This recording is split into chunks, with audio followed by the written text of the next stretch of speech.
de la información es siempre la historia clínica, ¿no? Que las herramientas diagnósticas son un gran apoyo, son un apoyo muy importante, pero si no hay una buena historia, pues no partimos, no vamos hacia ningún lado. Por eso tenemos que aprender a repasar, reforzar lo que es la historia clínica.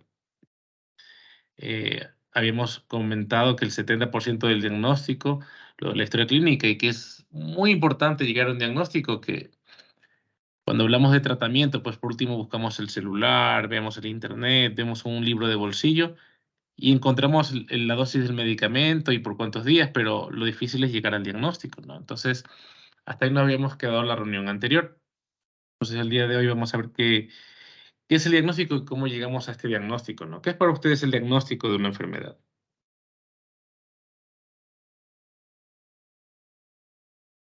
¿Qué entienden ustedes por diagnóstico? Es por decir la conclusión clínica a la que llegamos con el paciente a base de los signos o síntomas que nos muestre.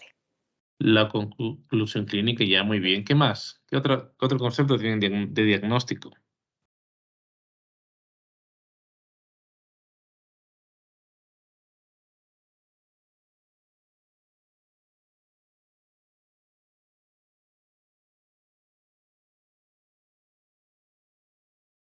Les pongo un ejemplo bien sencillo, que es algo que ustedes siempre lo hacen desde los primeros años de medicina, que es la diabetes, ¿sí? Entonces, por ejemplo, un paciente tiene las 4 P que ustedes conocen: poliuria, polifagia, polidipsia y pérdida de peso, ¿no es cierto? Entonces, ustedes sospechan del diagnóstico de diabetes, ¿verdad? La segunda glucosa y está en más de 200 y tiene síntomas, ya tiene un criterio de diabetes, ¿no?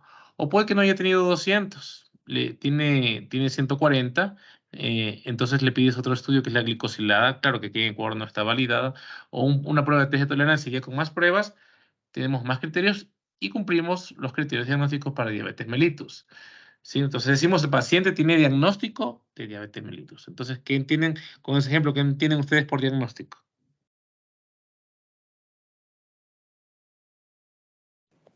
Que es tal vez quizás cuando ya hay pruebas de laboratorio que son el gold estándar para llegar a cierta conclusión también.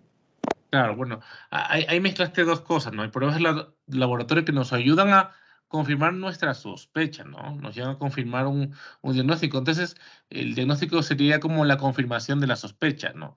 El gol estándar es otra cosa. El gol estándar es cuando ya hablamos de una biopsia, ¿no? El gol estándar es la prueba que no se equivoca. Todo examen puede tener errores, ¿no? Errores de medición, errores del usuario, errores de interpretación. Entonces, no necesariamente una prueba, cualquier prueba va a ser el gol estándar. Por ejemplo, el gol estándar de la diabetes no es ni la glucosa en sangre, ni la glicosilada, ¿no? Ni siquiera el test de tolerancia, ninguna de esas es el gol estándar. Generalmente en casi todas las patologías, el gol estándar es la biopsia, ¿ok? Entonces, el diagnóstico es cuando nuestra sospecha es confirmada con apoyo de otras herramientas, ¿no es cierto? Eso es un diagnóstico. También decía la conclusión clínica, la compañera anterior, entonces conclusión clínica, confirmación de la sospecha. Eh, lo que es cierto es que muchas veces el diagnóstico es incierto, ¿no? Entonces, ¿qué dice acá? El diagnóstico es una explicación de una condición patológica determinando la causa subyacente y fisiopatología, ¿no es cierto? Es decir,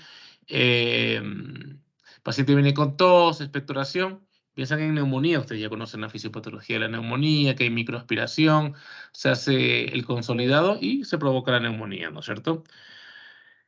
Un diagnóstico completo y seguro explica las manifestaciones físicas, predice el curso natural y probablemente el desenlace, anticipa las potenciales complicaciones y sugiere opciones terapéuticas.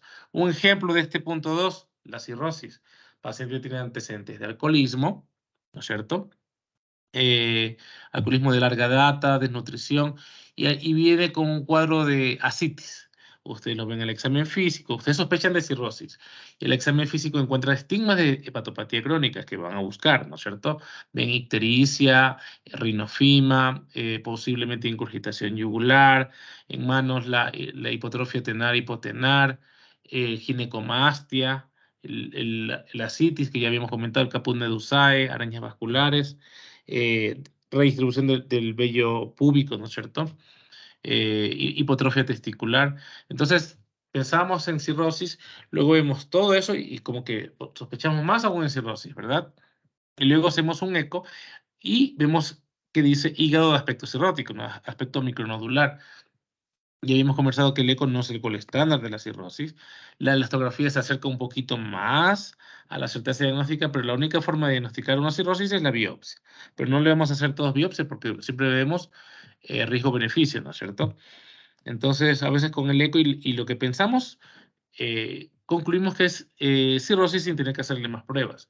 Una vez determinado eso, sabemos el curso natural, ¿no es cierto? Calculamos la escala de Childs, vimos está en un Child C, entonces sabemos que es una cirrosis avanzada y que tiene poca probabilidad de vida, ¿no es cierto? Una sobrevivencia al año de los 5 años bien baja, ¿sí? Eso es el desenlace, ¿ok? Solamente sabiendo el diagnóstico y para calcular el Child, imagínense que ahí no es una prueba diagnóstica, sino que son pruebas complementarias como lo es la albúmina, los tiempos de coagulación, los niveles de bilirrubina, los que nos ayudan a determinar cuánto es la escala que nos va a valorar el riesgo de complicaciones de esa enfermedad, ¿cierto? Un diagnóstico perdido o retrasado disminuye la oportunidad de intervenir o cambiar el curso natural de la enfermedad. Por ejemplo, nos pasó mucho en el COVID.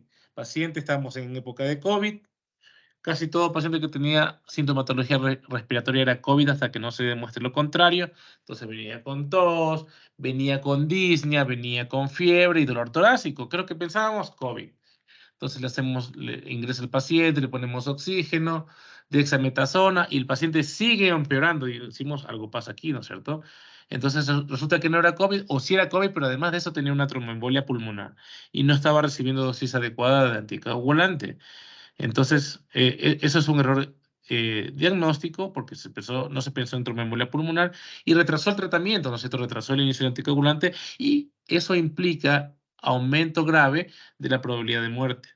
Nos pasó también, pues estamos en COVID, viene tos, flema, disnea súbita, pensamos en COVID, prueba de COVID positiva.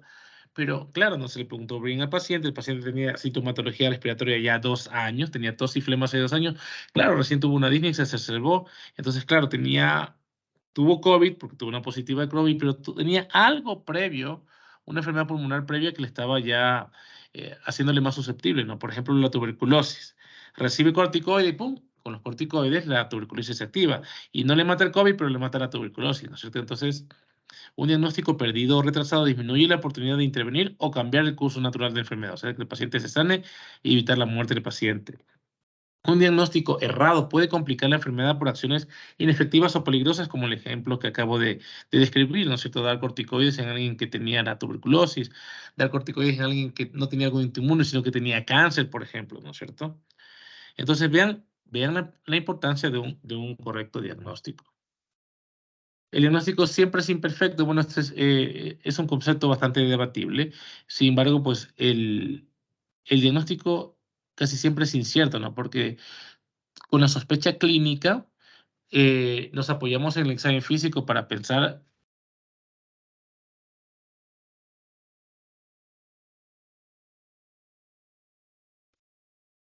biopsia. Algo pasó, creo que se me desconectó. Hola, ¿sí me escuchan? Creo que se me desconectó. ¿Sí me escuchan? Sí, Doc. Parece Sí, que, Doc. perdón, parece como que se me desconectó.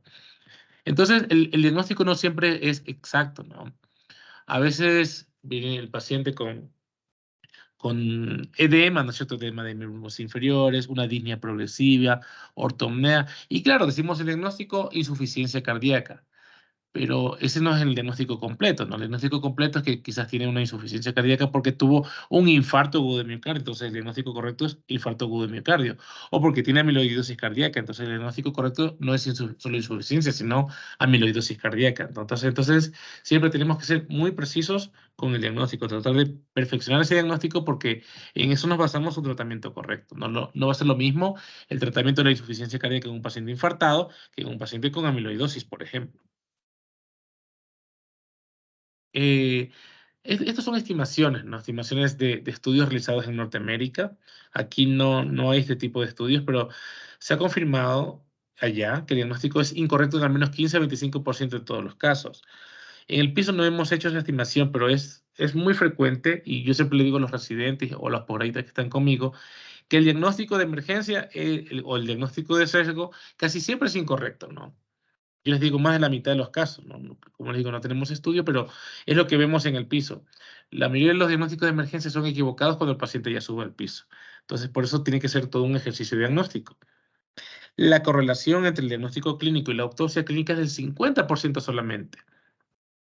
Yo me acuerdo cuando estaba en el posgrado ya, y hubo un gran round en el Eugenio Espejo de un paciente, ¿sí? Un paciente vino por dolor torácico, vino por disnea, ¿no es cierto? Entonces llegó al hospital, le dieron tratamiento de neumonía, el paciente no mejoró, luego se complicó, tuvieron que operarle y al final el paciente falleció, ¿sí? Entonces no supieron qué pasó, entonces cuando ya hicieron el grand round después de varios meses, ¿sí?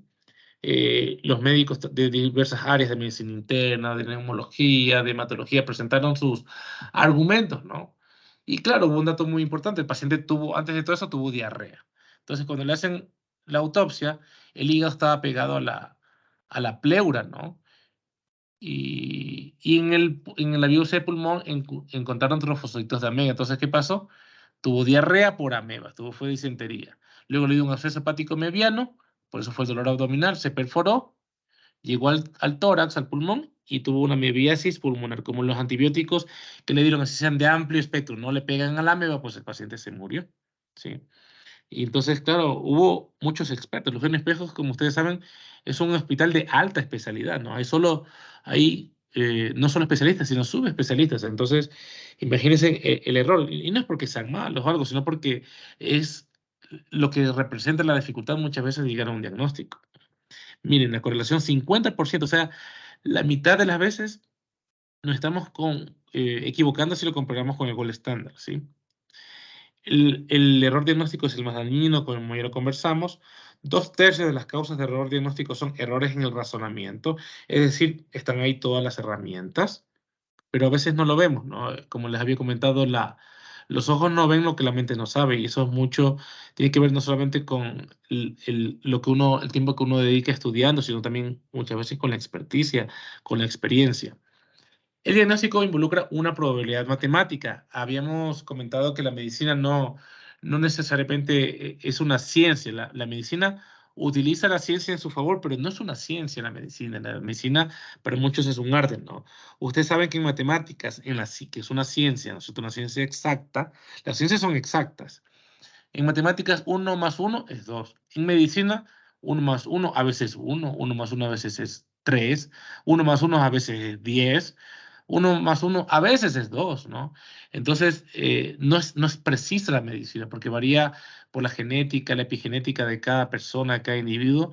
Entonces, los mismos síntomas en diferentes individuos no va a ser la misma enfermedad, ¿sí?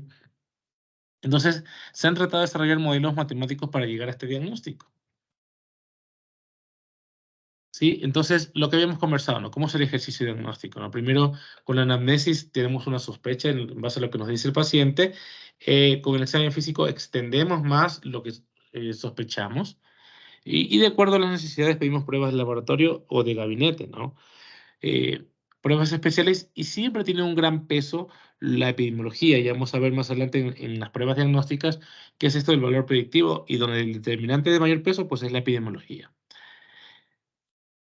El diagnóstico es una probabilidad matemática que combina todos estos factores, ¿no? Y eso es lo que se llama el método clínico, conversando nuestra experticia con las matemáticas es lo que se conoce.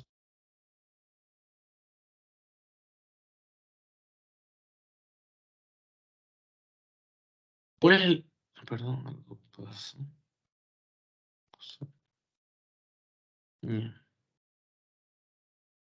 Entonces, como se dan cuenta, dependemos bastante de esto, ¿no? De las pruebas diagnósticas, ya sean de laboratorio, de imagen, otras pruebas especiales.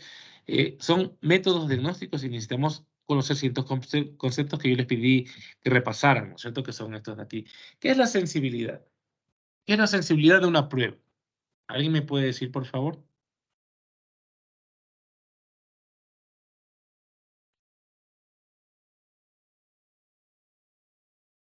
Ahora, creo que se me cortó. Les preguntaba a ustedes qué les había mandado a leer. ¿Me puede decir qué es la sensibilidad de una prueba? ¿Qué es la sensibilidad y qué es la especificidad?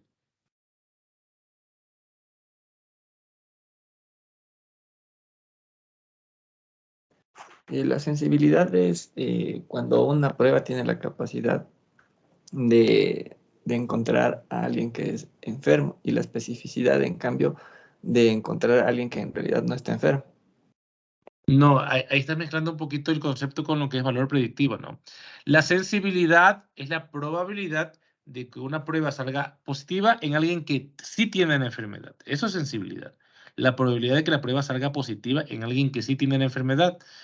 Eh, la especificidad, por otro lado, es la probabilidad de que una prueba salga negativa en alguien que no tiene la enfermedad, o sea, en alguien que es sano, ¿no? El valor predictivo positivo, en cambio, es como tú lo dijiste. El valor predictivo positivo es la probabilidad de que una prueba positiva signifique que el paciente realmente tiene la enfermedad, y lo contrario con la negativa. ¿Cuál es la diferencia? La diferencia entre sensibilidad y especificidad con el valor predictivo es que la sensibilidad y la especificidad es la misma en cualquier lado del mundo. Si, por ejemplo, la sensibilidad, qué sé yo, la sensibilidad de la sensibilidad del ELISA para VIH es la misma, de cuarta generación, es la misma aquí en Ecuador, es la misma en China, en Estados Unidos, en Europa, la sensibilidad de una prueba. Es exactamente la misma, ¿sí? Pero en cambio, el valor predictivo positivo depende mucho de la prevalencia, ¿no? Por ejemplo, en el tipo de población que realicemos, ¿sí? El siguiente no es un ejemplo discriminatorio, por si acaso, para que nadie se moleste, pero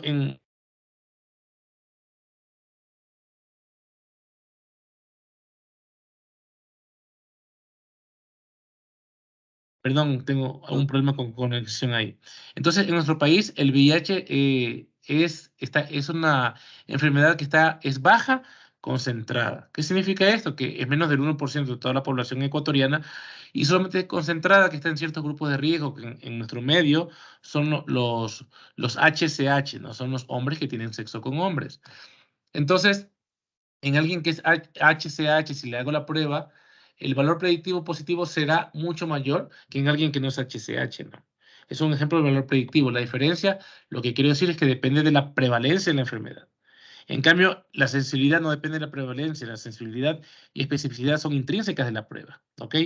¿Y qué es el Likelihood Ratio o razón de verosimilitud?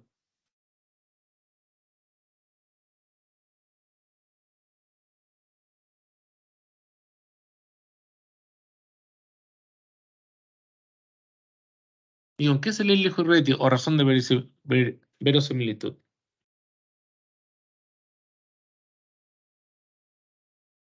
Sí, Doc, nos decía que era como que o la probabilidad de que suceda un hecho o que no ocurra cuando está expuesto a determinada situación. Perfecto, ¿no es cierto? En este caso, cuando hablamos de métodos de diagnóstico, en la situación que tú te refieres es que la prueba sea positiva o que sea negativa, ¿no es cierto? Entonces, la razón de verosimilitud es algo bastante parecido a lo que habíamos hablado de valor predictivo, ¿no? Sino que mezcla la sensibilidad y especificidad de una prueba con la prevalencia de la enfermedad, ¿no? ¿Sí? Entonces, por ejemplo, como vemos aquí, una prueba que tenga un Likelihood Ratio positivo de alrededor de 5, ¿sí? Versus una prueba que tengo un Likelihood Ratio de 0,5, ¿sí?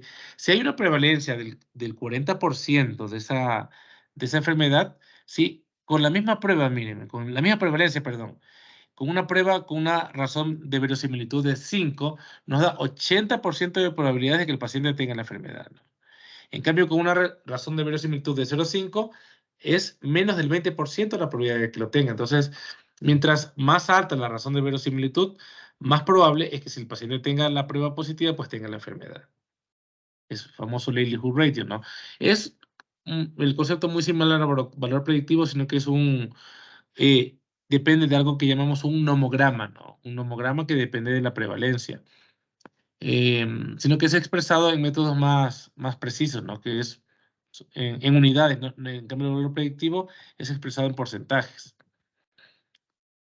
Entonces, a ver, antes de ir a la siguiente diapositiva, esto de aquí, el 40, es lo que llamamos la probabilidad pretest. Es decir, yo, qué sé yo, estamos en la época de COVID, estamos en el año 2020, teníamos una prevalencia bastante alta de COVID, ¿no? De alrededor de digamos, del 10% de la población. Entonces, solo por tener sintomatología respiratoria, yo 10% probable que ya tenía COVID. ¿Así? Esa es la probabilidad pretest. Hacemos los exámenes, hacemos un PCR, un hisopado PCR positivo, confirmamos que es COVID, ¿no? En cambio ahora la prevalencia de COVID es mucho menor. Ya inclusive la OMS ya anunció que se acabó la pandemia, como ustedes ya vieron en las noticias. Y el COE Nacional, perdón, ya dejó de controlar el tema del COVID. Entonces, ahorita es menos del 1% la prevalencia de COVID. Entonces, la probabilidad pretest es bien baja. Entonces, alguien que viene con tos, expectoración, es poco probable que tenga COVID, ¿sí? Esa es la probabilidad pretest. Y la probabilidad post-test, que es esta de aquí, es la que confirmamos con la herramienta diagnóstica, ¿no? La probabilidad pretest es antes de hacer el test, antes de hacer la prueba diagnóstica. Yo tengo sintomatología respiratoria, tengo 10% o tengo 1% de tener COVID. Esa es la probabilidad pretest. La probabilidad post-test, tengo positivo. ¿Qué tan probable es que yo sí tenga COVID? ¿Sí? Si es una prueba bastante precisa, pues es muy probable que sí lo tenga. Ahí ustedes vieron, pues no hubo estas pruebas, el problema aquí con el municipio, con Yunda, pruebas que no eran tan precisas. La probabilidad pretest, post-test, perdón, era muy baja y si era positivo, era un falso positivo. Entonces, daba mucho riesgo a error. Es lo que se llama como probabilidad post-test. Y la probabilidad post-test depende de la capacidad de la prueba. Repito, pre-test depende de la prevalencia y post-test depende de la precisión de la prueba. ¿Ok? Estas son las curvas ROC, ¿sí? O las curvas CORE, como se dice en español. El ejemplo más fácil para que entiendan estas curvas es un submarino, ¿sí? Un submarino, ustedes en las cualidades del fondo marino, pues por mucho que tengan buenas lámparas, el piloto, no sé si es el piloto, el conductor del submarino no va a ver, ¿no es cierto? Eh, para poder ver, entre comillas, utilizan un radar, ¿verdad? Un sonar. Entonces el radar tiene cierta sensibilidad. Si la sensibilidad del radar le ponen muy alta, pequeños objetos como peces pequeños, quizás algas, quizás rocas pequeñas, las va a detectar como peligro. Y entonces el piloto pues va a tener que hacer maniobras muy complicadas por algo que no lo necesitaba, ¿no? En cambio, si le bajamos la sensibilidad de ese radar, va a detectar solo rocas muy grandes o peces muy grandes como una ballena, puede que no detecte rocas intermedias o peces intermedios. Entonces, se puede chocar el piloto, ¿no? Se puede chocar. Entonces, siempre se busca un punto de equilibrio. Y ese punto de equilibrio, de acuerdo a cómo está la sensibilidad y especificidad de la prueba, es lo que se conoce con la curva CORE o la curva ROC, ¿sí? Es un modelo matemático de acuerdo a la sensibilidad y especificidad de cada prueba y se dibuja un área bajo la curva, ¿sí? Sí, una gráfica. Aquí está mejor explicado. Entonces, si una prueba, toda prueba en general tiene alrededor de un 50% de probabilidad. Por ejemplo, si me hago la prueba de VIH, si está negativo, si la prueba es mala, tenemos 50-50 de que tenga o que no tenga VIH. Es una prueba muy mala, ¿no es cierto? Porque nos deja en las mismas, ¿sí? En cambio, mientras mejor sea la prueba, más se va a acercar a 1, más se va a acercar al 100%, ¿no? Y el área que se dibuja entre la línea trazada por la precisión de la prueba y la línea basal es lo que se llama el área bajo la curva. Esta línea naranja va a tener una área bajo la curva bien baja del 50%, ¿no es cierto? O de 0,5. En cambio, esta línea roja, ¿no? Que es el test A, va a tener una área bajo la curva de alrededor al ojímetro del 80%, ¿no es cierto?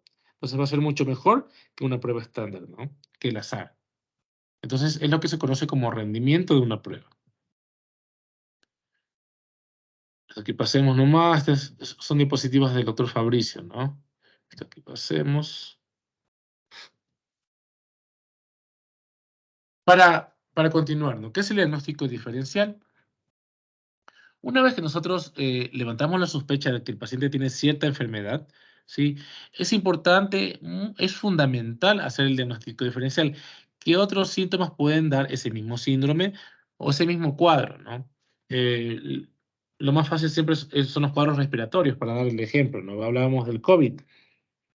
Entonces teníamos pacientes que tenían fiebre, tenían tos, tenían expectoración, tenían disnea, ¿sí? le hacían un estudio de imagen, ¿sí? La neumonía por COVID tiene un patrón muy característico, ¿no? Que es el famoso crazy paving. Y para que me entiendan un poquito, un infiltrado en forma de vidrio deslustrado, ¿no? Vidrio opaco. Es el típico patrón del COVID. Pero muchas veces hacíamos esto, teníamos los síntomas, le hacíamos la tomografía y ¡pum! Prueba de COVID negativo. Entonces no era COVID, sino que era otra enfermedad. ¿Qué pasa? Que otras neumonías virales pueden dar el mismo patrón, ¿sí? Ciertas neumopatías intersticiales conocidas como EPID también pueden dar un patrón bastante parecido, ¿sí? Entonces, tenemos varios argumentos que tomar aquí. Tenemos que tomar la clínica del paciente, ¿no es cierto? Si es una clínica aguda, no va a ser una neumopatía intersticial, ¿no es cierto? Poco probable, así de ese infiltrado. Si sale COVID negativo, pues lo que más nos hará pensar es en otro tipo de neumonía viral, como por ejemplo lo es la influenza, ¿sí? Eh, bueno, tenemos una prueba de COVID, pero el paciente, como decía, se sigue empeorando. Entonces, en el diagnóstico diferencial entran otras complicaciones. Ya lo había explicado, lo que más tuvimos fue la tromboembolia pulmonar. El paciente con COVID tiene un estado protoembólico bastante alto y una complicación muy frecuente, perdón, era la tromboembolia pulmonar. Entonces, entraría también. Muchos pacientes venían con COVID, eh, ya tenían síntomas como más de 7 días de sintomatología y lo habían pasado muy bien y de repente tienen disnea súbita. Entonces pensamos en otra cosa como embolia pulmonar o una miocarditis viral que también lo tuvimos. Entonces el diagnóstico que tiene el paciente en realidad es una miocarditis, una insuficiencia cardíaca por miocarditis, ¿sí? Em, entonces el diagnóstico diferencial nos ayuda a afinar mucho más nuestra presunción diagnóstica. En medicina, el diagnóstico diferencial es el procedimiento por el cual se identifica una determinada enfermedad mediante la exclusión de otras posibles causas, que presenta un cuadro clínico semejante al que el paciente padece, como les dije en el ejemplo. Entonces, esto es lo que quería llegar, porque esto es lo que vamos a hacer en el ejercicio de los casos que vamos a comenzar desde la próxima sesión. Entonces, ¿el ejercicio cómo es? El ejercicio es que el paciente viene con un cuadro y ustedes tienen que presentar, ¿no? Tienen que explicar o discutir, dependiendo con qué grupo lo vayamos a hacer, por qué el paciente puede tener cierta enfermedad y por qué no la puede tener, ¿sí? Entonces, de eso se trata el diagnóstico diferencial.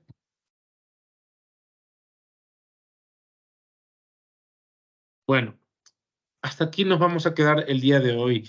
Eso del pronóstico, esto ya no nos compete mucho a la materia que estamos viendo ahorita, que es razonamiento clínico. Así que vamos a comenzar con los casos. El primer caso que no sé si está aquí el representante del grupo de Milena, alguien que le pueda comentar. ¿Dónde está? Dejar de compartir. Yo le comento, Doc.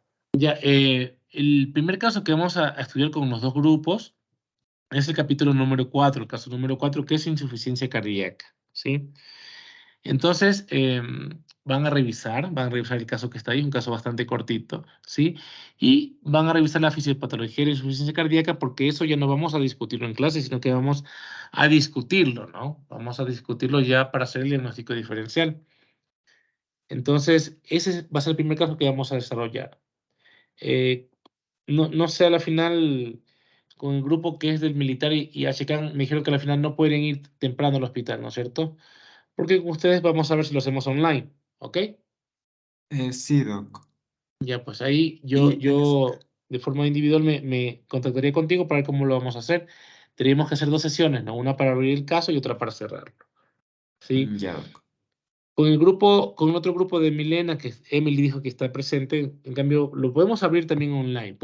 Quizás podemos inclusive abrir el caso juntos, con ambos paralelos, pero para cerrarlo vamos a hacerlo por separado, ¿no? Porque ahí es donde va a ser la discusión y es lo que es el argumento que tengo para calificarle a cada estudiante. Entonces ahí sí necesito hacerlo por separado, ¿ok? Entonces podemos abrir lo que sé yo el martes, pudiera ser, ya vamos a coordinar, y para cerrarlo el viernes, ¿sí? Para cerrar el caso con el grupo de Santiago, quiero que se dividan en grupos como habíamos conversado y cada grupo va a cerrar un caso, ¿ok? Máximo 4 grupos. Sí, Entonces el Doc, grupo ya los grupos los tenemos. Solo perfecto, faltarían los casos. Ajá. perfecto. El grupo 1 va a ser este caso, que es el capítulo número 4 del libro que ustedes me pasaron, ¿no? De medicina interna de Mansor, que es el caso de insuficiencia cardíaca, ¿ok? Ya, Doc. ¿Alguna pregunta?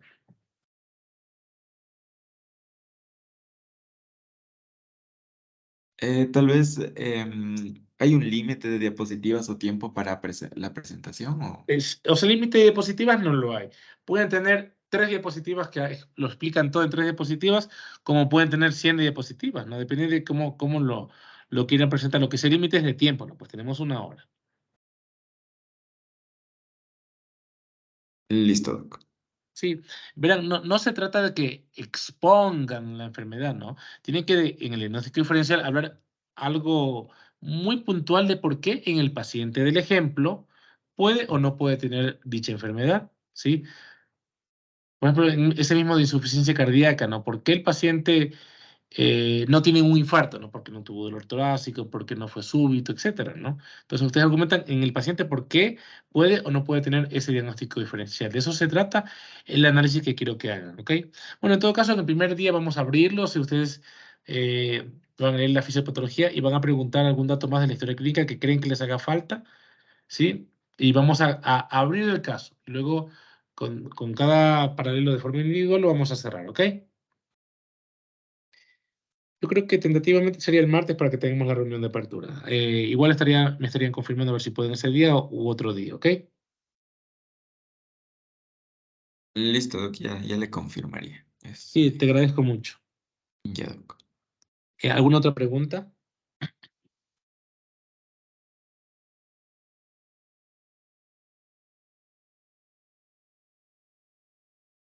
Listo, pues entonces si no hay más preguntas, hasta aquí queríamos el día de hoy.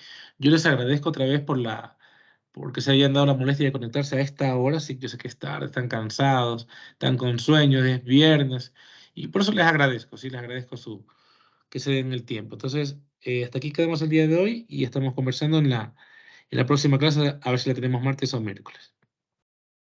Chao, chao. Ya, Doc, gracias. Listo, Doc, gracias. Gracias, Hasta luego. Gracias, Doc. Gracias, Doc. Gracias, Doc.